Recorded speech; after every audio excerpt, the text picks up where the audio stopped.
Hello. It's day 20. I'm doing this one in my bed because I'm having a very lazy day. Also because Pearl is here being really cute, so I figured, I don't know, maybe it would make it more interesting if you had a little cat to watch as well. Oh, I'm biased, but I just think she's such a cute cat. Aww. I've been really enjoying this section of the Power Broker so far. What's happening? Like, they're talking a lot about Long Island, and Robert Moses is like in his 30s at this point, and they just set the scene, and like Long Island is full of really rich homes, but Robert Moses kind of not stumbles across. Robert Moses finds that there's this big area of land with a big pond or lake in the middle, and it's owned by the city of New York, or maybe at that point it was still the city of Brooklyn. I think it's the city of New York. It was owned by the city of New York, and it was on Long Island, and it was previously like a water processing situation, dam, something like that. But then it was no longer needed because they set up new water sources that were all from the north, not Long Island. So then he's probably thinking, let's make a park. So that's where we were. Also, I didn't make my bed, so this is my big comforter that's right there. Also, the train is still this is the place where the train is the loudest, and I don't know why I decided to put my bed here, but I did. I'm moving out next week though, so say goodbye to this. I guess there's really not much to miss of this specific background. It's just a white wall. Okay, page 160, pretty much at the top. She looks mega comfy. Yeah, dude, she is like super good at relaxing. Top tier napper right here. She loves reading. I wonder if I can like. It's crazy how you can just move them a little bit and they don't really get that mad. I want her to like get more in the shot, but I guess maybe I should move her this way. Oh yeah, this is it. Okay. Ready, Pearl? Moses's attention had prepared. Oh, whoops. Moses's attention had early been caught by the barrier beach, the strip of dunes and beach grass and wild marshes about 5 miles offshore that from the pier was a long line on the horizon across the bay. The baymen called it the Strand. Deserted except for a few tiny scattered summer colonies, an aura almost of mystery hung over it. Sorry about the train. The baymen told stories of murders and duels to the death on it between sailors armed only with hand spikes. The summer colonies had a name, Short Beach, Gilgo, but the names didn't match those on the old maps he found in the library. The very shape of the strand was different. That, the baymans explained to him, was because the ocean was constantly remolding it. Okay, I remember it was like all the local fishermen, the baymen, were telling Robert Moses all about the area. Okay. That, they explained, was because the ocean was constantly remolding it. Because the set of the Atlantic off Long Island was inexorably to the west, they said, sand and pebbles were continually washed up at its western end, and the beach grew longer every year. But storms, particularly the howling sou'easters, also spread away part of the strand each winter, slashed new inlets throughout its dunes, closed the old ones. The name Fire Island, by which the easternmost section of the strand was known, was actually a corruption of the Fire Islands, a name given to it in the 18th century when it had been divided into 5 parts by 4 inlets, all of which have since completely disappeared. Wow, that's interesting. And then there's an asterisk at the bottom that says, do you feel like I'm reading slower because of reading out loud? Yeah, probably a little bit. Some people believe that Fire Island was named for the signal fire set by whalers and pirates, but old documents show that it was originally 5 islands. That's so interesting. Fire Island stretches from Bay Shore in Babylon Township east to Moriches. The western section of the Strand, separated from Fire Island by a narrow inlet, parallels Long Island from Bay Shore all the way to Freeport. The section was called, vaguely, Jones Beach. Even the oldest baymen weren't certain where the name had come from, but Moses was. In the old books in the Babylon library, he had read about Major Thomas Jones, the 17th century Welshman, whose valor at the Battle of Jones. The Battle of the Boyne. So Jones's valor at the Battle of the Boyne moved King James to grant him a commission as a privateer. That was far from being a pirate, one of the old books emphasized. It was a legitimate business. Jones made a fortune legitimately plundering ships that did not fly the English flag. In 1695, he purchased thousands of acres from the deserted Strand from Long Island's fierce Indian tribes for a barrel of good cider. Peopled it with crews when dashed out in longboats to capture whales drifting nearby, and made another fortune. Marrying beautiful Freelove Townsend, that's a crazy name, he erected a house with thick walls and slits for rifles, one on the necks of lands, which at that time linked the Strand to Long Island. After Jones's death, Southeasterners tore away the necks and those storms, and the Strand became an island itself. Between it and the mainland, the underwater reeds grew thicker. The tides tugged at the sand underneath the Great South Bay, and the channels between the shoals became more and more crooked and treacherous, something shifting course from week to week. People who tried to sail or motorboat to Jones Beach had to get out and push their boats off sandbars so frequently that one bay captain referred to his weekend journeys as his walks to the beach. The summer cottage colonies grew smaller and smaller. In winter, except for occasional hunters after wild birds and a few hermits who lived in caves hollowed out of the dunes, Jones Beach was deserted. Okay, I want to hear more about these hermits. Sometimes, when Bob Moses stepped out of his boat onto Jones Beach, he could not see another human being. In front of him would be nothing but a wide, straight strip of the whitest sand he had ever seen, stretching unbroken until it disappeared at the horizon, sliding on one side beneath the ocean surf, rising on the other into dunes covered with tufts of beach grass, little gnarled bushes and stunted trees, with, between the dunes, marshes of a peculiar, striking grayish-green color from which swooped up herons and gulls. He had returned to it hundreds of times, pushing and pulling his little boat through the reeds, to sit lonely on the beach with wind rustling his hair, drinking in the wild, desolate scene. Had he been still the poet he'd been at Yale, Moses might have looked at this scene and thought of Byron. But now he was thinking of parks. He looked at Jones Beach with eyes that had looked at crowded New York City and had seen 100 ways of improving it, and he realized that the emptiness of the Strand, its endless untouched vistas, was a clean canvas on which he could draw whatever he chose. And looking at it that way, he realized that all the landscape needed was the painting in of people.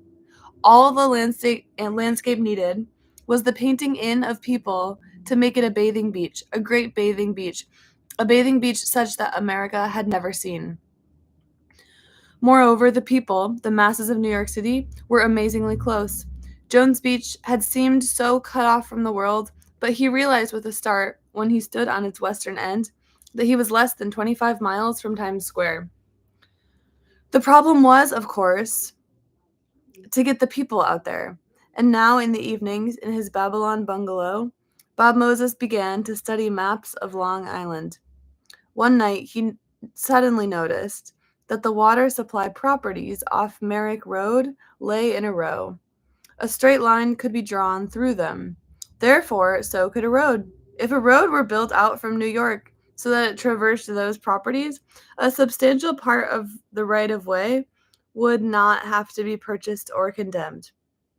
Moreover, the road could give the city masses easy access to the water supply properties, which he had already determined were themselves ideal for parks.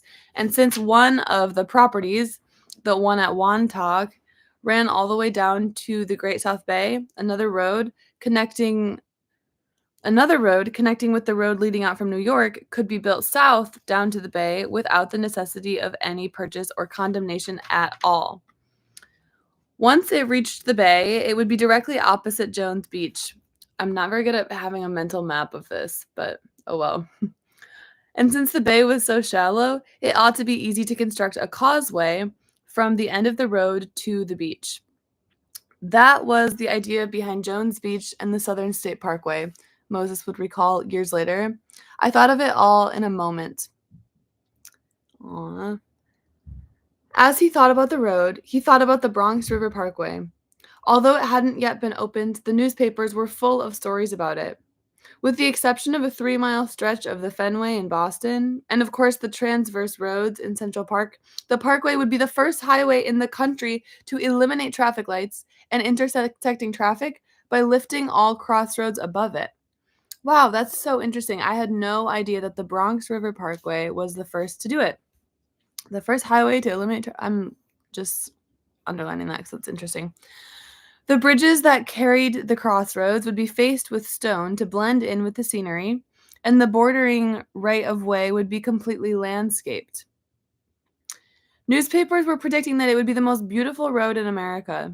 A road through the Long Island water supply properties, Moses realized, would, on that portion of it which traversed the properties, be lined with the beautiful trees he had seen. The north-south road running from it to the bay would be lined with trees its entire length, and the causeway across the river would cross the bay panorama. The road he was thinking of, he realized, could be more beautiful than the Bronx River Parkway. The line he had drawn on the map through the water supply properties seemed to point like an arrow into Long Island's south shore. Looking beyond its point, the easternmost of the properties, Moses saw a series of promontories jutting out into the Great South Bay. He recalled that the promontories were supposed to be beautiful, and on weekends now, Moses had himself driven east. From his car, he could see that most, but remember, he doesn't know how to drive, so he's definitely just paying a driver. From the east, he could see that most of the promontories were private estates. But in East Islip, he noticed a large piece of property fenced off but overgrown with underbrush and weeds and apparently deserted. A real estate agent told him that it had belonged to an eccentric old millionaire named Taylor, and when he died, had been purchased by a group of wealthy men who allowed it to grow wild because they used it as a game preserve. There may have been caretakers on the Taylor estate, but Moses didn't see them when he returned to it. Tramping through the brush and the woods, frightening groups of deer, startling conveys of pheasants, he came to a group of outbuildings, all deserted and all except for one, which had been turned into a hunting lodge, crumbling. Looming over them was an old mansion, paint peeling, with broken windows. In front of the mansion was a long meadow of uncut, waving grass that had evidently once been an imposing lawn. Beyond it was white sand and then the dark blue-gray of the bay. And beyond the bay, just a line on the horizon, the dunes of Fire Island. Stirring the trees, the grass, and the water was the gentle breeze which Moses had learned from the baymen invariably cooled the bay shore every day from about 11 o'clock in the morning until sundown. Overhead was a lot of sky. To the east, across a little stream, was an expanse of carefully manicured grass, and on it the only human figures anywhere to be seen.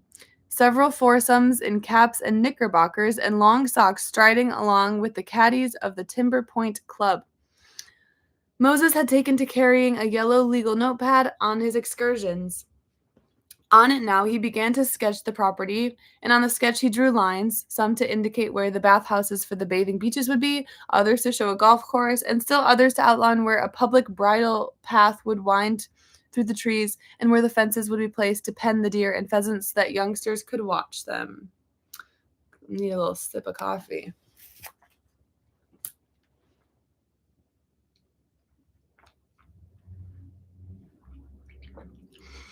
The mind leaped on. Were there similar vacant properties on the North Shore? Soon, through woods and meadows overlooking Long Island Sound, there was striding a tall, athletic figure dressed in corduroy pants, heavy shoes, and usually an old and stained windbreaker, and carrying in one hand a yellow legal notepad. Within weeks, Moses had discovered in Smithtown a vacant estate magnificently suited to his purpose. As he walked north through its 1,000 wooded acres, he noticed that they sloped steadily downhill, and he assumed that they were sloping down to the beach. But when the woods ended, he found himself staring at a huge, pale green expanse of grass that was actually below the level of the beach beyond. And he thought in that instant of a name for the estate, Sunken Meadow. Yeah, she's being really cozy. The road to Sunken Meadow, it could perhaps run from New York along the middle of the island, where the only opposition would be that of farmers. But Moses knew at once that the road wasn't going to go there. If scenery was an attribute of parkways, why, here was a chance to run a parkway through the real scenery, the Gold Coast estates. Sorry about the train. At night now, Moses began to pore over maps of the North Shore, his pencil sketching out alternate routes. He saw on the map the names across which his pencil was sketching: Phipps, Whitney, Garvin, Morgan, McKay, Vanderbilt, Otto Kahn. But he saw in his mind a road bordered, beyond the grassy right-of-way, by the magnificent stands of trees the robber barons had imported from Europe, and by hedges neatly trimmed by their legions of gardeners. The pencil kept sketching. Get him, Bob. This is really exciting. The mind leaped on. It took as its compass not an island, but a state. The state's other large cities, Albany, Buffalo, Rochester, Syracuse, Troy, Utica, were growing, but not as fast as New York, but fast enough. So was their need for state parks. But the state legislature, considering parks a luxury outside city limits, refused to give them any. In 1922, there wasn't a single state park in New York anywhere east of the Hudson River. West of the Hudson, between the Palisades and Buffalo, there were 20. 19 enclaves around famous old mansions or Revolutionary War battlefields that had been purchased by private philanthropists and donated to the state, and one 1,000-acre tract on the Genesee River that was New York's only state park of substantial size, donated by Buffalo philanthropist William Pryor Letchworth. Yeah, I didn't know how to... Oh, wow, now that you have the book in front of you, you can see when I mispronounce things, or just, yeah, I don't know how to say the city name. Schenectady. You caught me. Oh, wow, and then this would have been really helpful to have during the entire last page. There's a really good map of everything that I kept being like, wow, I don't really know how to picture this. Okay, so basically he's proposing to drive a highway through Long Island.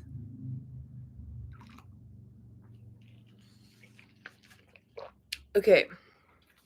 Even when the state was given land, it didn't take care of it. In 1923, the total legislative appropriation for upkeep of state parks would be $30,000.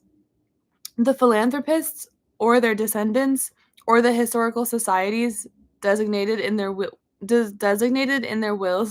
to administer, look, she's in the way of the words, to administer the parks had to pay for their upkeep. Permanent improvements, even comfort stations, were all but unheard of. Most parks could not be reached by automobile. In 1922, those state parks that did exist in New York went all but unused. Part of the difficulty Moses had learned when running the Reconstruction Commission went back to the old question of organization. Knowing that the state would let them run down, the park's donors had turned their administration over to men or societies dedicated to the preservation of historic or scenic attractions. Montcalm and Spy Island state parks, for example, were administered by the Fort Oswego chapter of the Daughters of the American Revolution. Having no authority over private individuals or organizations, this legislature was reluctant to give them money. And since no central body of any type unified their activities, they presented to the legislature the spectacle of separate agencies competing with each other for funds. This lack of unified administration also meant that a considerable potential source of power for parks was dissipated. In many cases, the trustees of the parks were the political leaders in the upstate counties in which they lived, and from which came many of the Republican legislative leaders. United, the park trustees could have exerted considerable influence in Albany, but acting separately, they dissipated their influence. State Park administration was one area in which the Reconstruction Commission's recommendations had been ignored. Pearl, are you ready for a page turn? A group of the Commission's trustees, including many of the upstate park philanthropists, had begun making a comprehensive study of the state's park needs, but had stopped when the commission was disbanded. Moses, not interested in parks, had given the report scant attention anyway, but now he asked the philanthropists to complete the study under the aegis of the New York State Association. He toured their parks with them, urged them to make recommendations for their development, delicately urged the more conservative of them to think in terms of improved roads and enlarged accommodations. And he urged them to start thinking in terms of a unified state park system that would be a formal part of state government. They need not worry about losing control of their beloved parks to faceless bureaucrats in Albany, he assured them. Control of each park could be left in the hands of the men then administering it. And to ensure that future appointments to the commissions would not become involved in politics, the commissioners could be unpaid jobs. But if there was a single state body controlling parks, the demands for funds from the different sources interested in parks could be funneled into it and focused so as to put more heat on the legislature. When the recommendations for the individual parks came in, he combined them in a report, a state park plan for New York, which he wrote himself and issued in the name of the New York State Association. The report was a seminal document in the history of parks in America. Its scope was in itself revolutionary. New York's park needs, it said, were so great that they could not be met by ordinary legislative appropriations. A bond issue would be required, and the amount of the issue should be $15 million. But it was not in scope that startled most. New York and other states had floated bond issues for parks before, even if none of the issues had been nearly so large as what Moses proposed. Rather, it was the philosophy. The expenditure of proceeds from previous bond issues had been restricted to land acquisition, and in the word acquisition was embodied the philosophy that had always, in the past, governed parks in America. The belief that parks were only land, and the trees and grass and brooks on the land, and their sole purpose was to serve as breathing spaces for the city masses, and to enable them to relax and meditate among beautiful surroundings, to commune with nature, and that they should be therefore kept in their natural state. If the city masses no longer were content with communing, if they wanted space not only to meditate but to swing baseball bats, tennis rackets, golf clubs, and the implements of the other sports that their new leisure time had enabled them to learn, this was a desire that had not yet been translated into governmental action in the U.S. But Moses translated it. The $15 million bond issue, he said, must specifically authorize the legislature to provide for permanent improvements as well as the acquisition of land for large facilities which make a park accessible and attractive to people. Conservation, the previous park ideal, had to be combined with recreation, he said. Furthermore, he said permanent improvements did not mean only improvements within parks. It also meant parks to get to them. Parkway and boulevard connections between state parks and between state parks and neighboring centers of population. And state parks should no longer be talked of as separate entities. There should be a state park system. The state should be divided into 11 regions, and all the state parks in each of these regions should be administered by a single regional state park commission. The Long Island parks, he proposed, for example, by a Long Island State Park Commission. The presidents of those commissions should sit as a state council of parks, which would coordinate and unify park policy. Moses's park report was soon being read and hailed by park planners all over the U.S. But if its recommendations were to become reality, they would have to become reality through a man who didn't read reports and who seemed highly unlikely to be a parks enthusiast. What? Al Smith somewhat lacked, as one writer put it, Theodore Roosevelt's zest for the strenuous life. If there was a sport in which the governor was interested, his friends didn't know it. He refused to go with them to football or baseball games or even to boxing matches. When he took his family swimming, he watched them from the beach, his little pot belly protruding through the bathing suit, a cigar clenched firmly in his teeth, eyeing the ocean warily.